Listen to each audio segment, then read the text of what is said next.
계획은 자, WHO예요. 세계보건기구에서 자, 패밀리 플래닝이라고 해서 네, 가족 계획이라고 해서 이걸 근본적으로 사라져야 하는 게 아니라 우리가 출산의 시기 자 근본적으로 사라져야 의미하는 것으로 자 출산의 시기하고 간격을 조절합니다.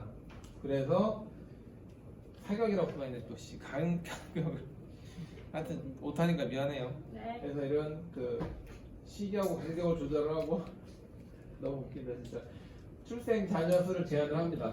그래서 이런 여러 가지 불임증이 있어요. 쉽게 말하면 애를 잘 못 낳으니까 정자 자체나 또는 이런 뭐 변형이 있거나 아니면 예를 들어서 뭐 난 여성의 문제가 있고 그랬을 때 이런 불임증도 치료를 해야 되겠지.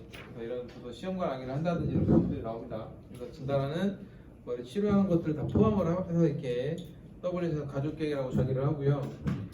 자 그래서 자 가족계획 역사를 한번 보겠습니다. 가족계획 역사는 자 우리가 하는 첫 번째로 이제 일반적인 PM이 있죠. 그리고 산하 제한하고 이런 가족 계획에 이런 다른 세 시기로 나눌 수가 있습니다. 그래서 PM에 관련된 부분들은 자 결국 인구의 증가가 이제 문제를 이제 저희가 생각을 하기 때문에 그래서 멜더스의 이런 인구론 이렇게 계기로 여러 가지 이런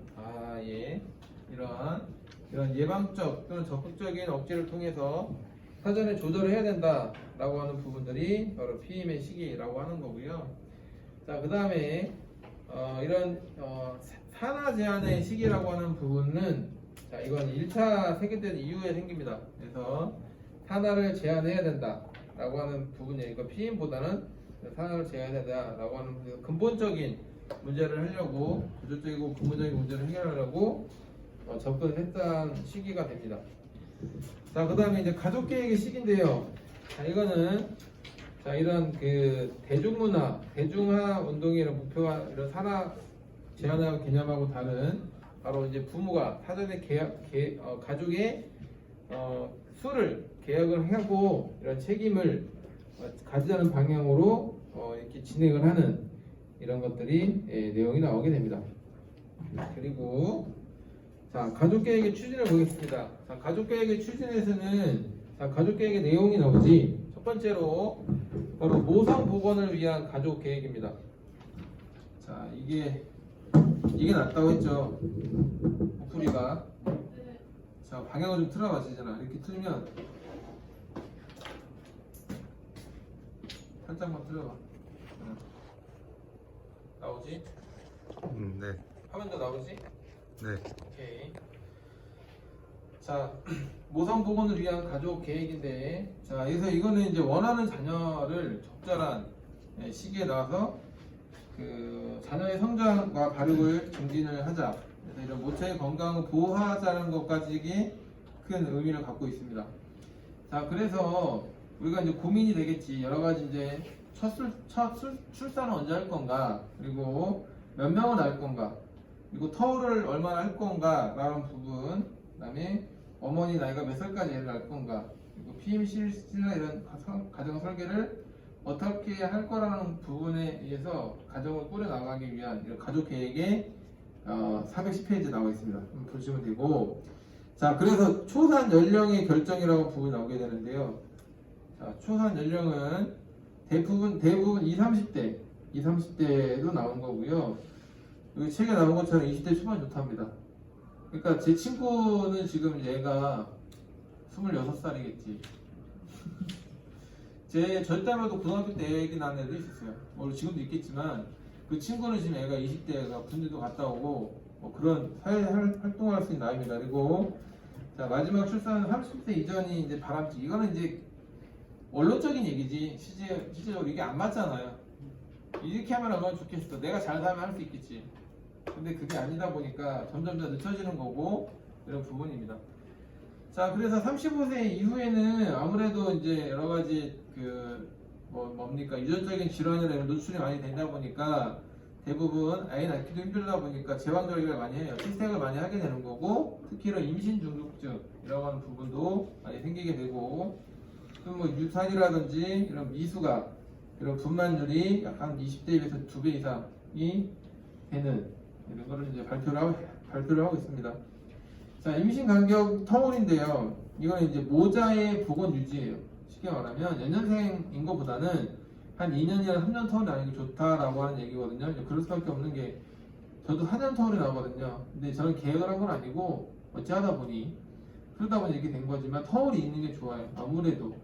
근데 이거는 보편적으로 사람마다 다 다르긴 하지만 이런 그 공중보건학적인 접근해서 보자고 하면 이런 모자 보건이라든지 이런 그 유지를 위해서는 그게 좋다 해서 보통 3년을 권고를 합니다. 그래서 그때가 시간이 뭐가 필요하냐, 임신 기간이 9개월이고 수유 기간이 6개월이고 휴식이나 이런 것들이 12개월 포함을 해서 한 3년을 잡으면 된다라고 하는 부분을 아시면 될 것 같고요. 그리고 자, 이러한 그 출산 기간이라는 단산 연령인데, 자, 생리적으로 이런 건강한 출산 기간은 20대는 10년, 적어도 35, 늦어 35세까지이고, 이런 출산 횟수나 이런 것들은 다산, 또는 삼가적인 질환이나 이런 부인과적 합병증이 발생률이 증가하기 때문에 그리고 고려를 해야 된다라고 하는 부분입니다. 자, 그리고요.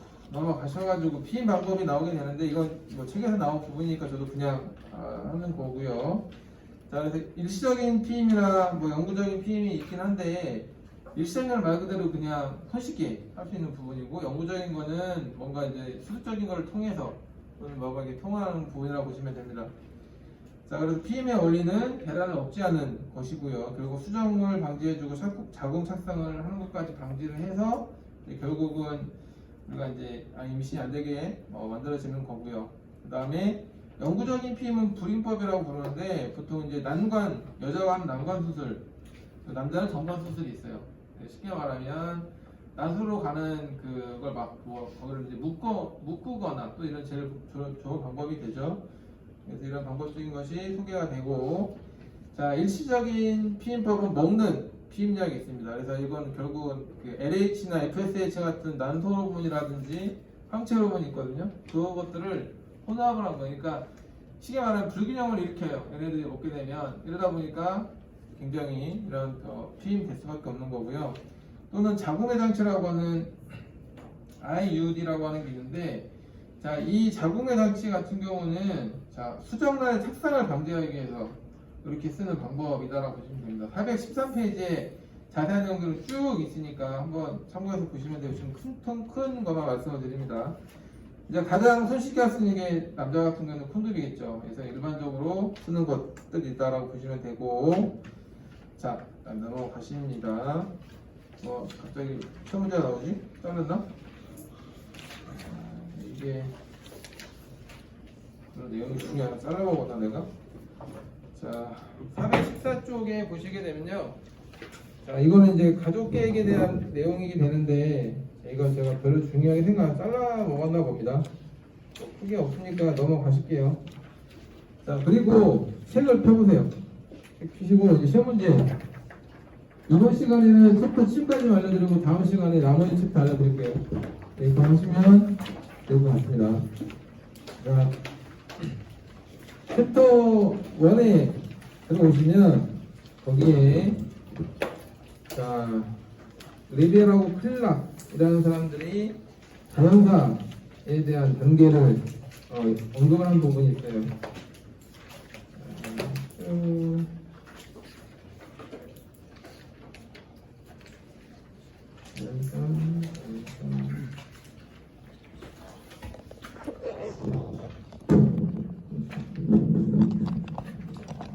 잘 나오고 있지? 네.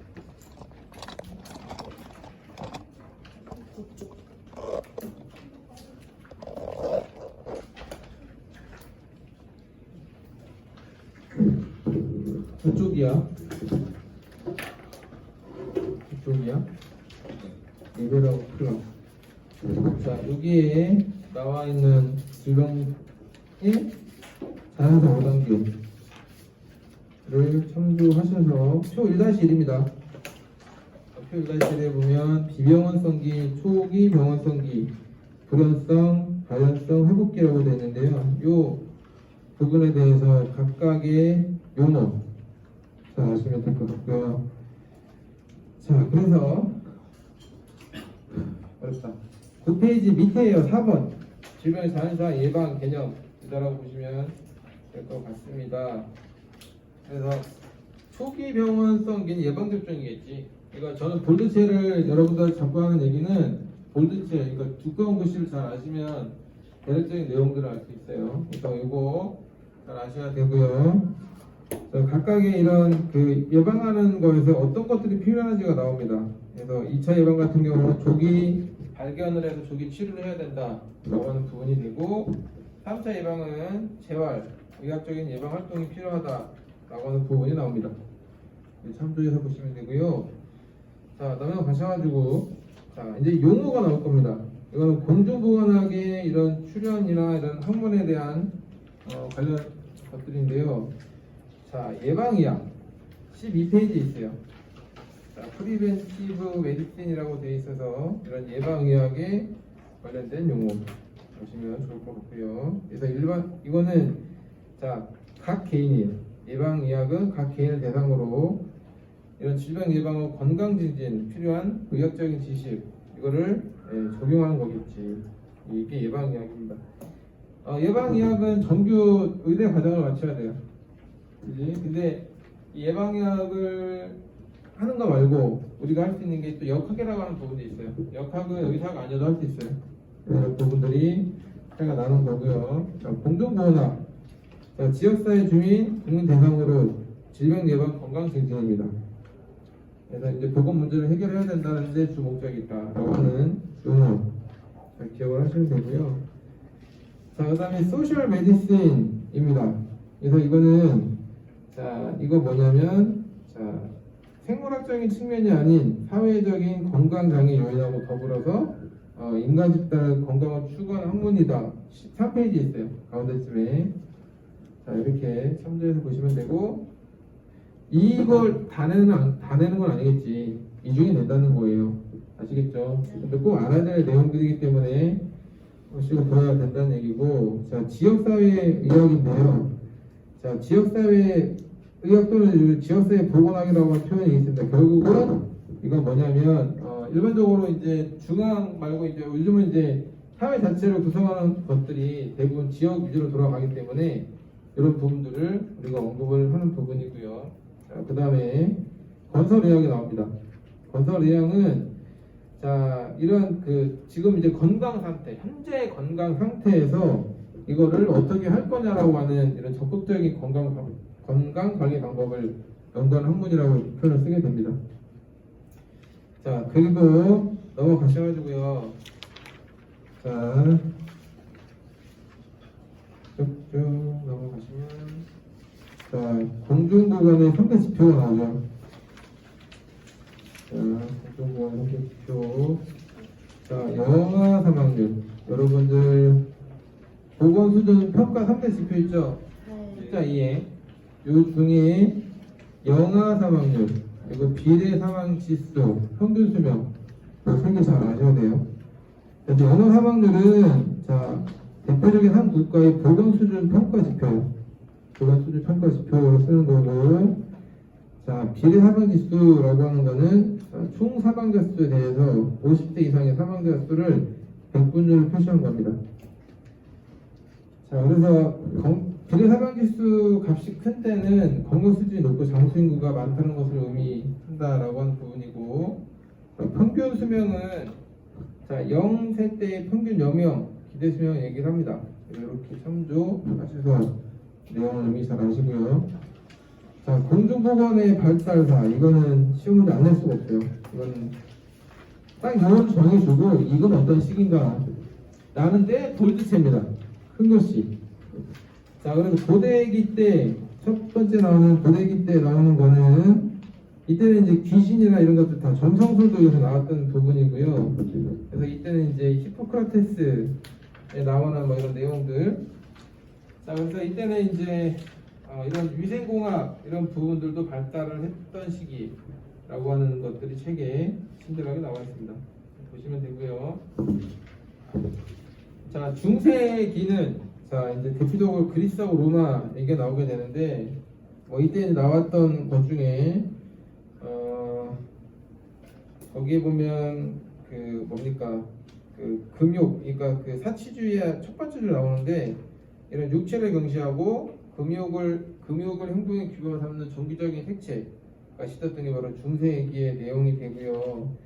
자, 이때 그 이제 그 범유행적인 지금 팬데믹이라는 용어를 아마 이때 나왔던 것이 됩니다. 그래서 뭐 나병, 지금 말하는 이제 한센병이겠지, 또는 콜레라, 또는 뭐 십자군의 뭐 이동에 의해서 이런 패스트 뭐 이런 것들도 이때 이제 발종했다. 바로 이제 질병을 접촉에 의한 질병 접촉설이 이때 나온 겁니다. 질병 접촉설이 중세기 때다라고 하는 부분 아시면 되고요. 자, 그래서 이때 이제 처음에 나온 게 검역소도 이때 나왔어요. 검역소법이 마르세유에서 이제 처음에 나왔던 거였고, 자, 여명기. 자, 여명기 때는 바로 이제 이런 개인 위생에서 공중보건학 이런 위생으로 개념이 전환이 됐다라고 하는 거고요. 자, 그다음에 이런 예방 접종의 대중화를 이 여명기 때 이제 하게 됩니다. 넘어가시고, 자, 황리기 때 같은 경우는 자, 질병에 대한 이런 예방의학적인 개념이 여기에서 이제 확립이 된 시기가 되고요. 그다음에 이런 미네 대학의 위생학 교실을 개설했던 이 페텐코퍼라는 학자, 그래서 이때 이런 것들이 나오게 실험 위생학을 창설했던 게 황리비라고 보면 되고, 뭐 루이 파스테르라든지 로버트 코후 다 이때 이제 대부분 황리비 때 나왔던 사람들입니다. 자, 발전기 때는 자 되게 많아요. 현대에서 이제 가져오는 시기다 보니까, 그래서 일반적인 포괄적인 보건의료의 필요성 24페이지 있었고요. 25페이지에는 이제 보건소라고 하는 부분들이 나오게 되고, 자 이제 그 WHO가 이때 48년도에 탄생이 됐던 시기다라고 하는 거고요. 그 이외에 이제 여러 가지 환경적인 부분이라든지 이런 것들이 더 되고, 이러다 보니까 뒤쪽에서 많이 이런 것들이 언급이 됩니다. 그래서 특히 지금 문제가 되는 온난화, 지금 온난화가 있죠. 그래서 뭐 이런 리우 환경 선언 이런 부분들이 있으니까 이거 참조해서 굵은 글씨라고 제가 말씀을 드렸어요. 그거 민족에서 보시면 됩니다. 챕터 2 가실게요. 챕터 2 보시면 환경보건 A가 되게 많아요. 근데도 줄여보겠습니다. 자, 환경위생에 대한 그 개념. 자, 환경위생은 39페이지 가운데 윗부분에 있는데, 자, 인간의 신체 발효, 건강, 생존 이런 유해한 환경에 영향을 미치거나 미칠 가능성이 있는 것들에 대한 이런 인간의 물리적 생활환경의 모든 요소를 통제하는 것이다 라고 하는 게 환경위생이에요. 이 부분 아시면 되고, 자, 그 다음에 기후의 3대 요소가 나옵니다. 기온, 기습, 기류예요.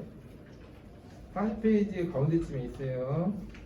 기온, 기습, 기류가 기후의 3대 요소다 라고 하시면 되고, 자, 기후 형태. 여러분들 옛날에 다 배웠던 거잖아. 기후 형태 같은 거 아시잖아요. 우리나라 같은 경우는 무슨 기온이? 온대기후, 대륙성 기후. 선생님, 대륙성 기후요? 대륙성 기후지. 우리나라는 얘들아 온대 지역이지. 온대 기후가 대륙성 기후잖아. 대륙성 기후. 자, 그래서 우리나라는 맑은 날이 많죠. 물론 뭐 황사가 넘어오긴 해도 맑은 날 많아요. 하늘 봐봐요. 맑은 날 많고, 자, 강수량이 적으면 뭐 이런 건조하다고 되어 있는데, 이게 뭐냐면 강수량이라고 하는 거는 집중돼서 우리는 오잖아요. 연평균을 따지면 우리나라가 많긴 해도 우리나라는 땅이 어떻게 돼요? 가질 수 있는 게 없어요. 그렇잖아요, 얘들아? 아니요, 교수님. 우리나라 물 부족 국가예요, 여러분들. 알지? 물 부족한 거 알지? 네. 물 팡팡 쓰면 안 된다고. 왜 수도세를 왜 받겠어? 물 많은 나라는 수도세 안 받아요. 근데 우리나라는 비는 많이 와. 근데 저장을 못 해. 그러니까 물세를 많이 받는 거라고. 그냥 넘어가자. 하여튼 우리 대륙성 기후. 자, 그 다음에 해양성 기후도 있고요. 자, 이거 뭐냐면 결국은 그 온도의 이런 차이. 저는 개인적으로는 해양성 기후가 참 좋은 것 같아요. 해양성 기후가 참 살기 좋다라고 하는 부분이고, 그래서 이런 부분들, 자, 사막 기후, 산악 기후, 산림 기후가 나오는데 각각의 용어, 특징들을 기억을 하시는 게 좋을 것 같습니다. 자, 그리고 자, 방금 얘기했던 그 부분이지, 열대, 온대, 한대, 이거는 전체적으로 아울었을 때 크게 얘기를 합니다. 그래서 이 부분들 아시면 되고요. 자, 넘어가셔서 온열 요소라고 나와요. 온열 요소. 자, 온열 요소에 네 가지가 있지. 기온, 기습, 기류, 복사열. 이렇게 보기가 4개인 거는 참 좋아요. 문제 내기. 얼마나 딱 좋겠니? 여기다가 내면. 그치? 이런 것들이 있다라고 하는 거겠지. 각각의 내용은 볼드체로 참고해서 보시면 돼요. 자, 그래서 자, 이 그 42페이지에 거기 1교차하고 연교차 나오는데, 자, 이게 보게 되면, 자, 1교차는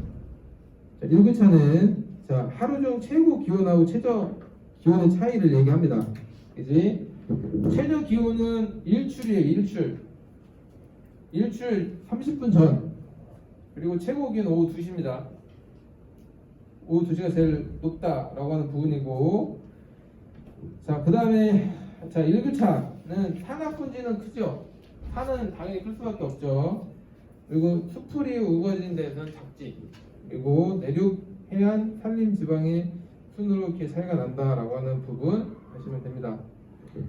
자, 그래서 우리가 한대 지방은 뭐라고 하냐? 7월 최고 기온이 7월이 최고 기온이 되고 1월이 최저 기온이 되는 것들이라고 표현을 쓰게 됩니다. 자, 그리고 43페이지에 거기에 쾌적한 기습이 나옵니다.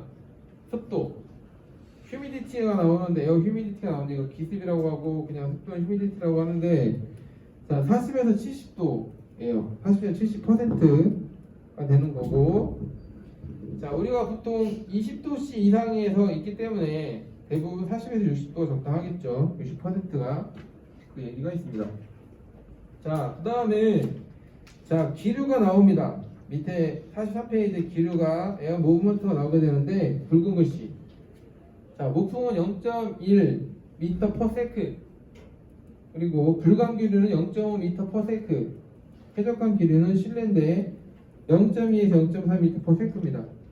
실외는 1m/s로 해서 이거 잘 아시면 돼요. 이거 잘 아시면 될 거고. 자, 그 다음에 기류 측정을 하는 온도계가 있어요. 이거 시험 문제 가끔 나왔는데 카타 온도계라고 합니다. 카타 온도계. 이걸 잘 기억하시면 되고, 실외 기류는 아네모메타, 그리고 뭐 이런 것도 있다는데 그냥 볼드체만 아시면 됩니다. 자, 그리고 복사열 측정하는 게 있어요. 흑구 온도계. 요거 참고로 그냥 아시면 될 것 같다 라고 하는 거고요. 자, 그 다음에 공기하고 건강. 제가 지금 불쾌 지수를 내려고 했는데 이거 다 아실 것 같아서 넘어가시고,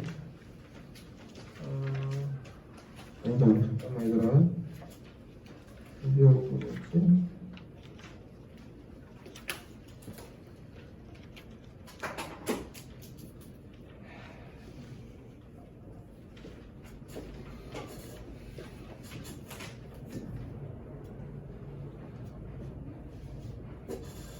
자, 87페이지 가보세요.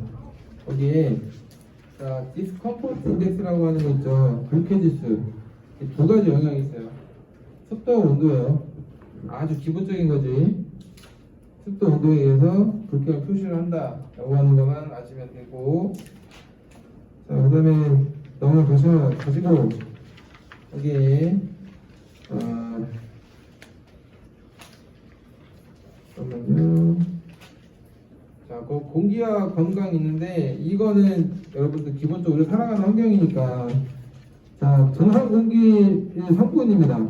질소, 산소, 아로근, CO2 이 정도가 이렇게 포함이 된다라고 하는 거 아시면 되고요. 자, 51페이지에 가면 공기의 자정절경이 나와요. 자, 희석작용, 세정작용, 산화작용, 살균, 교환. 요 것들이 공기가 자정하는 작용이다. 하시면 되고요. 그리고 자, 밑에 그 산소가 나오는데요. 산소 거기에서 자, 저산소증, 하이폭시아 하고 그다음에 자, 산소 중독증이 나오는데요. 자, 높은 산소 분압에서 생기는 것들. 그래서 공기 중에 산소가 농도가 10% 이상이 되면 10%가 되면 호흡곤란이 되고요. 7% 이하가 되면 지식사하고 4% 이하 되면 사망하게 됩니다. 그리고 참조로 보시면 되고 보통은 15에서 50% 사람이 감당할 수 있는 온도, 감당할 수 있는 산소량이 이 정도 퍼센트다라고 보시면 됩니다. 자, 그 다음에 거기 질소가 나올 거예요. 52페이지 N2 나오거든요. 자, 질소는 자, 이게 공기 중에 제일 많이 차지하긴 하는데 제일 중요한 게 나옵니다. 감암병이 나와요. 감암병. 이게 잠수거든요. 잠암병이라고 하게 되는데 우리가 보통 잠수하는 사람들이 어때요? 무거운 나무를 갖고 들어가잖아. 그리고 올라올 때 한 번에 확 안 올라오죠. 천천히 감압하면서 올라오죠. 그래서 이런 부분들 때문에 질소가 많아지게 되면 나중에 중추신경 쪽에 마취작용을 일으키게 됩니다. 기절해버려요. 그래서 이런 부분들 때문에 문제가 되는 거고, 그래서 이런 체액이나 지방 조직에 기포를 형성해요. 근데 이게 나중에 혈전을 일으키는 거예요. 혈전. 모성이 터져버립니다. 이런 부분들 때문에 막히게 되는 부분도 있겠죠.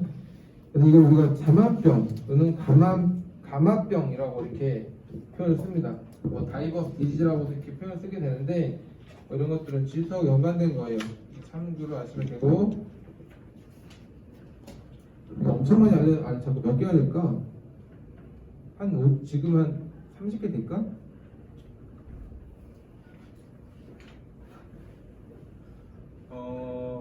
별로 안 될 것 같아요. 이거 꼭 알아야 되는 것만 좀 해주는 거야. 자, 그 다음에 먹는 물 가봅시다. 물과 건강인데요. 자, 잠깐 하기 전에 CO는 알지? 일산화탄소 중독 이건 알지? 넘어갈게. 이건 아는 거니까. 자, 그 다음에 자, 먹는 물 가시면 거기에 먹는 물 검사 주기가 나와요. 먹는 물 검사 주기 및 검사 항목이 나오게 되는데, 자, 이거 하기 전에 랭키 현상이라고 되어 있는데, 밀스 랭키 현상, 이거는 57페이지에 있습니다. 가운데. 이거 이제 여러 가지 이제 필터레이션하는 이런 것들인데, 이걸 하게 되면 물을 열어서 급수하게 되면 자, 수의성 감염병이지. 수의성 감염병에 이런 발생 억제 효과가 있다 현상이에요. 그래서 밀스하고 랭크 두 사람이 이렇게 보고를 해서 이렇게 우리가 이런 예를 들어 밀스는 자, 미국의 매사추세츠 주에서 장티푸스 환자를 일반인 사망률을 감소시켰고, 랭크도 독일에서 일반적으로 이제 이런 물을 여과해서 했더니 어떻게 돼요? 이런 동일한 결과가 없어요. 결국은 하나의 여과를 해서 이렇게 좋은 효과가 있다라고 하는 현상 나타내주는 겁니다. 이렇게 참고로 보시면 되고, 자, 그 다음에 먹는 물 기준이 나오게 되는데, 자, 62페이지.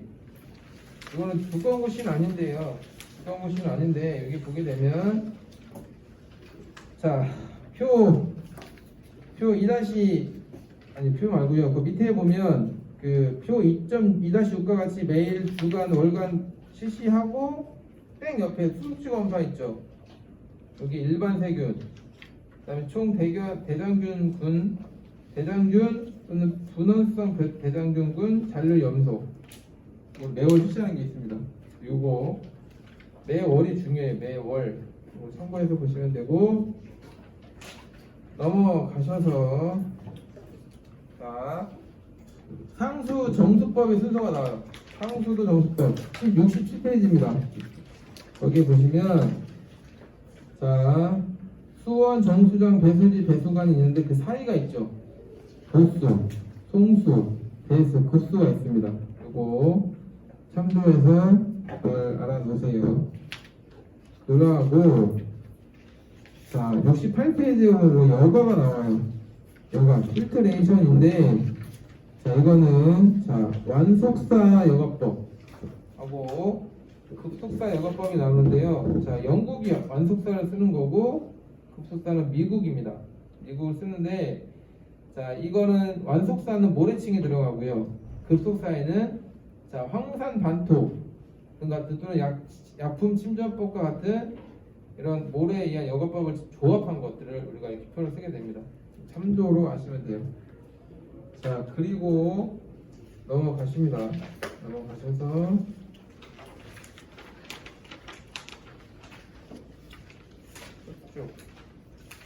쭉쭉 자, 77쪽에 하수 처리 방법이 나와요.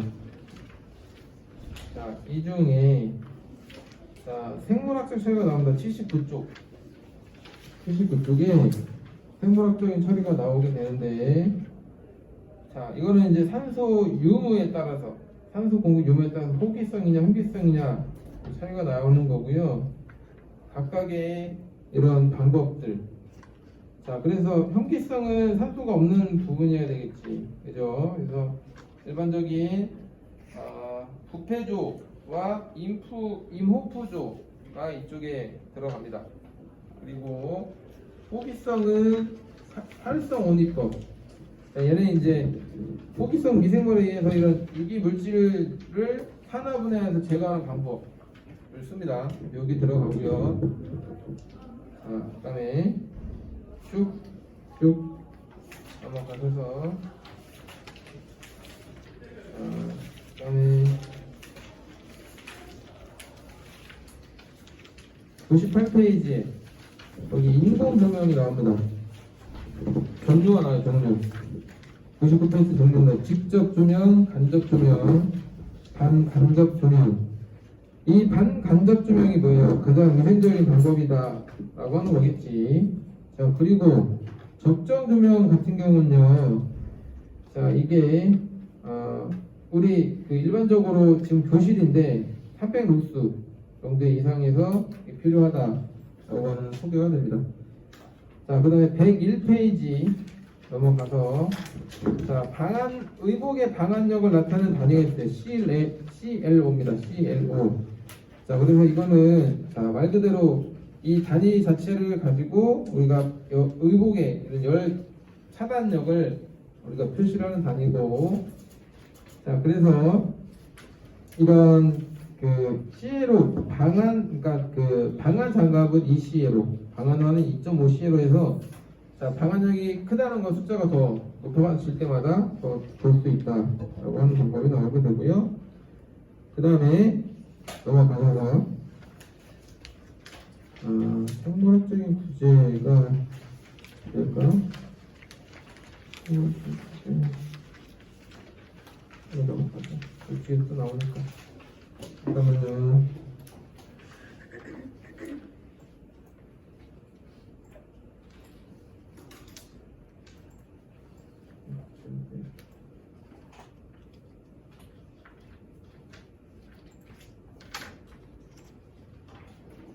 자, 그 다음에 소독과 멸균 들어가겠습니다.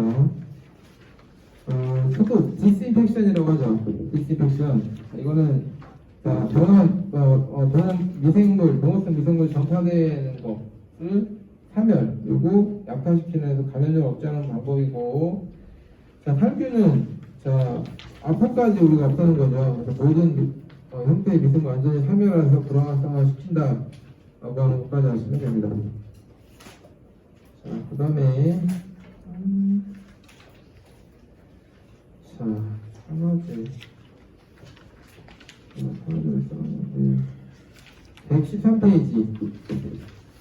113페이지에 거기 에시토오토 나오잖아요. 과산화수 나오는데, 자, 얘네는, 자, 무아포균을 보통 이제 3%짜리 써요. 과산화수 3%짜리 쓰는 거고, 자, 얘네들은 화농성 창상, 분해염, 인두염, 국어 살짝적으로 많이 쓴다. 이 정도만 아시면 됩니다. 챕터 3. 자, 기온 역전. 117페이지 나옵니다. 기온 역전. 종류가 나와요. 자, 복사성 역전이냐, 또는 심각성 역전이냐, 전선성, 해풍성, 지역성이 나오게 되는데 굵은 글씨, 다시 한번 얘기합니다. 굵은 글씨, 그 안에 있는 굵은 글씨가 답이 나겠지. 그렇게 돼요. 대표적으로 나오는 독사성은 런던, 심각성은 로스앤젤레스입니다. 두 개 많이 비교를 하긴 하는데 이게 나오고, 자 넘어가시고요. 124페이지에 세계적인 대기오염 사건이 나옵니다. 자, 요거 6가지 124부터 126까지 6가지가 나오게 되는데 이것들 중에 나옵니다. 이 중에 나겠지. 문제는 되게 쉽게 낼 거예요. 요거 순서를 보시고 넘겨서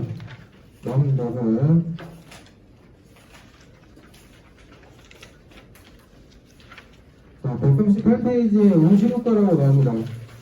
온실효과가 뭐니라고 하는 것들 하시면 되고, 자, 그 다음에 온실효과에서 나오는 원인물질이 나옵니다. 지구 온난화 원인물질 밑에 줄에 있어요. 140페이지 밑에 줄에. 그래서 이 중에 뭐냐? CO2. 이 중에 CO2예요. 이산화탄소를 내가 없애는 방법을 개발하면 부자 된다고. 부자 된다고. 네, 얘기를 했던 것 같은데 정말 중요한 겁니다. 자, 그 다음에 수질오염. 자, 이거는 이제 여러분들이 기본적으로 아마 이거 아니어도 들었던 내용 같은데 183페이지에 보시면 거기 피해에 대한 내용들이 나와요. 자, 첫 번째 나오는 게 미나마타, 인체에 대한 피해가 나오죠. 그 다음에 이타이타이, 가네미우라고 하는 부분이 나오게 되는데, 자, 이 중에서 좀 아시면 되고요. 자, 그 다음에 143쪽입니다. 143쪽. 자, 그리고 네, 이 정도만 하시면 돼요. 그리고 넘어갈게요. 자, 149페이지에 소음 나옵니다. 소음. 자, 소음의 인체 영향이 나오는데 생리적인, 심리적인 소음성 난청이 나오게 되는데, 자, 우리가 보통은 85데시벨. 이거는 이제 소음이나 진동이 심한 곳이라고 되어 있는데, 이때 이제 되면 난청이나 청력 손실 원인이 되는 데시벨 나오게 됐죠. 그렇죠? 그리고 자, 오디오그램 C5dB라고 하는 게 나와요. 이거는 자, 주파 4000Hz. 그래서 한 흑열차를 보이는 현상, 이게 이런 소음 쪽에 나오는 거다라고 보시면 됩니다. 자, 그 다음에 152페이지에 진동 나오게 되고요. 진동에서 쓰는 거는 평가 단위는 데시벨입니다. 데시벨, dB라고 쓰는 거고요. 자, 그 다음에 거기 밑에 보면 자, 백납병이라고 나와요. 레이노드 페노메논이라고 하는 거. 자, 이거는 이제 우리 흔히 말하는 뭐죠? 막 채굴할 때 쓰는 거 있잖아요. 왔다 갔다 올리는 거, 그거 갔다 하시는 분들한테 이런 것들이 많이 작용한다. 굴착기 같은 것들이겠죠? 자, 그렇게 되고 스타포. 자, 산업보건입니다. 산업보건의 개념. 그리고 넘어가셔서 157페이지는 근로기준법. 일일 8시간, 주 40시간이에요. 하지만 탄력적으로 운영하는 게 있겠죠.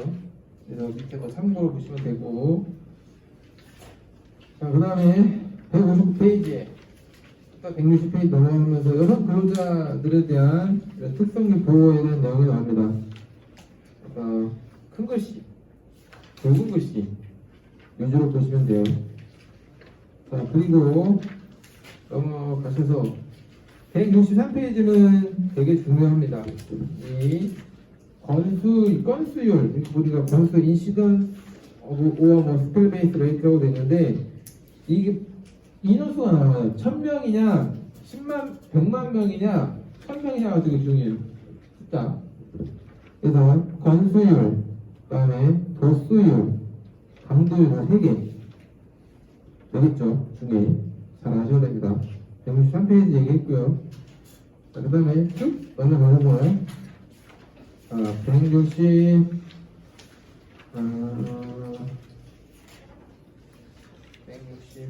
160 맞나요? 그런가요? 자, 170 잠깐만 얘들아 내가 쭉 넘어갔구나. 자, 167쪽입니다. 자만병 질소랑 항상 연관돼요. 질소야 얘들아, 질소. 이거 자료 올려줄게. 안 찍어도 상대야. 세 개 다 체크해요. 어? 너 이거 찍고 안 볼 거 아니야. 167페이지 밑에야.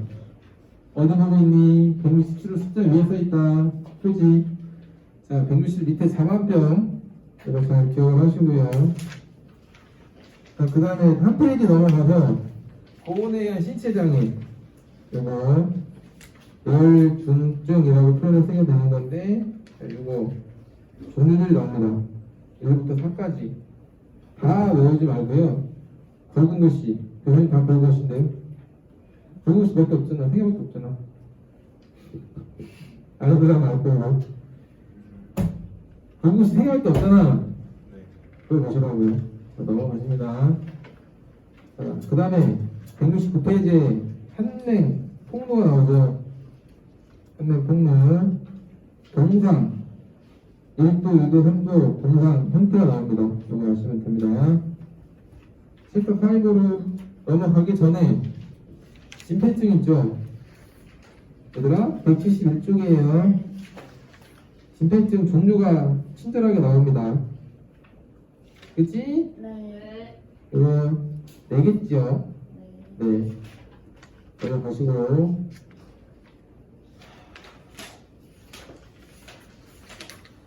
식품으로 넘어갑니다. 자, 식품 유형은 그냥 아시면 되고, 자, 식중독 세균성인 것들이 있어요. 세균성 185쪽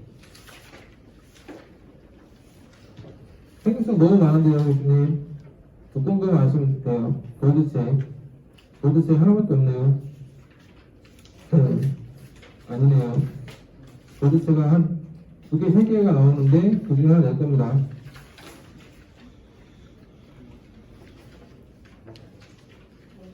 자, 예를 들었어, 얘들아.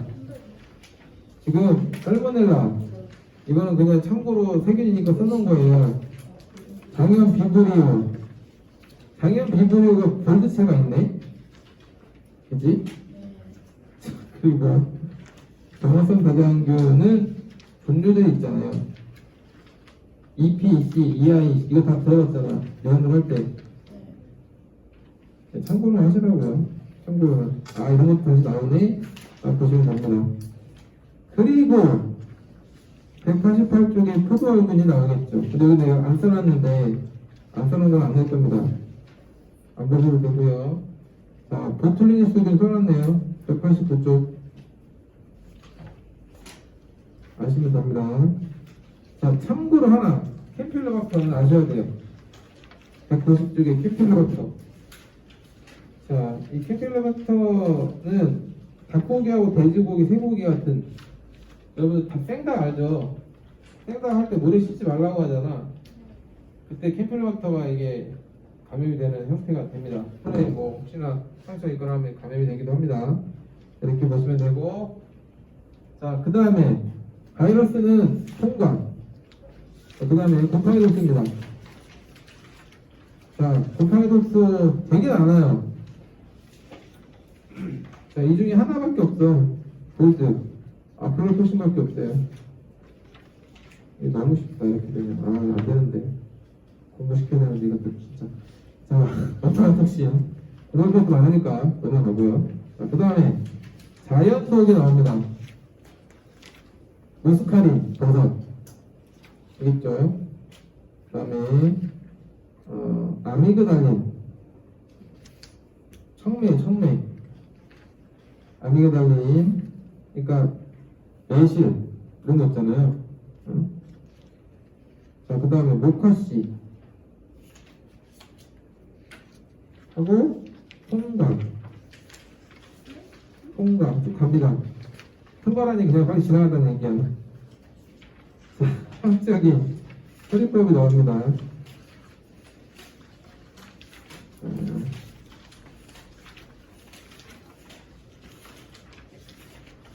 이 원충률 지나갈게요. 원충률 안 해도 되잖아요.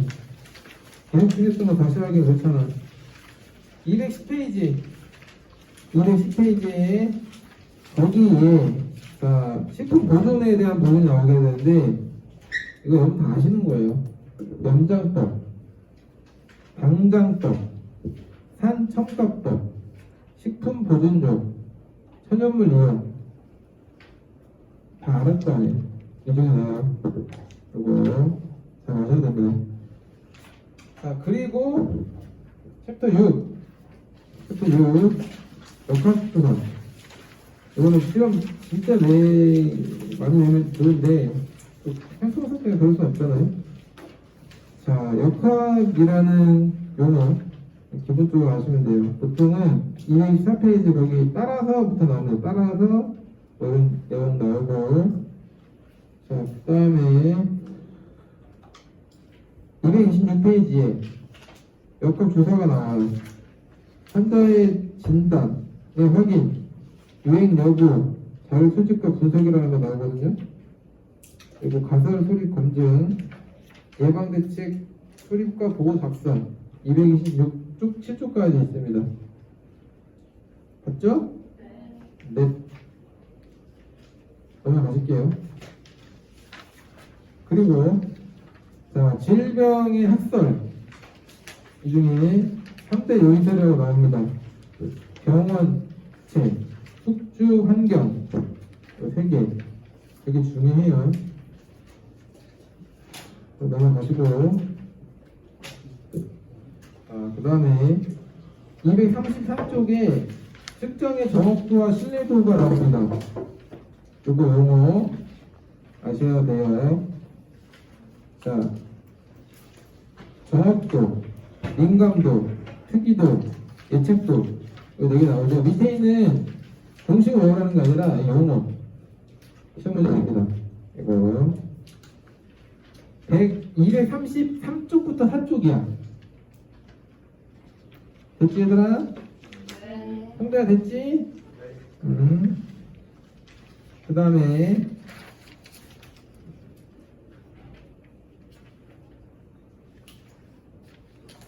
235쪽에 거기 릴레이티브 리스크 레시오라는 게 나와요. RR 비교 위험도라고 합니다. 비교 위험도가 뭔지를 아시면 될 것 같겠지요. 자, 그리고 목적 한번 넘어가고, 그 다음에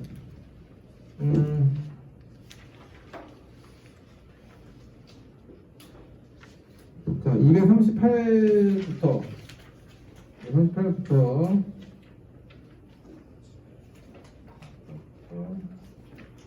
248까지인데요.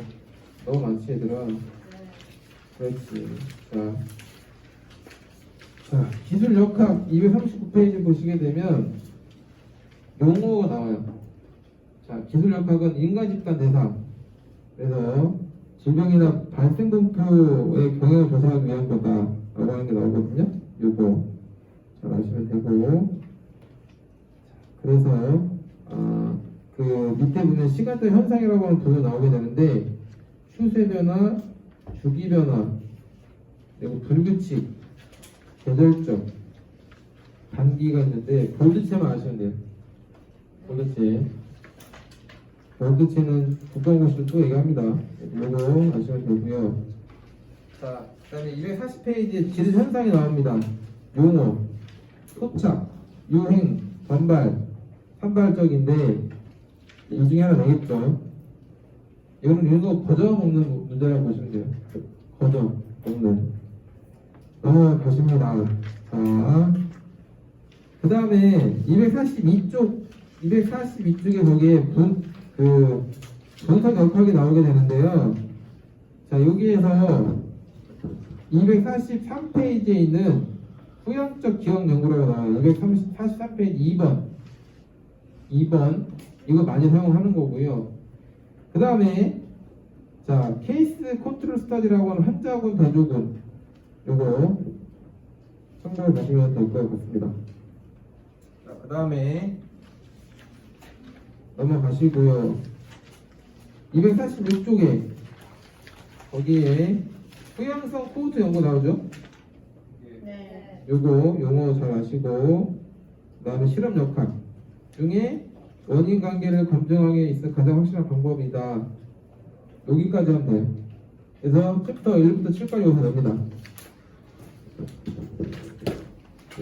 됐지요? 네. 잘 찍었나 재준아? 중간에 한번 조달 정보 좀 많이 가서 오케이. 2분 오버했는데 미안. 잘 봐 얘들아.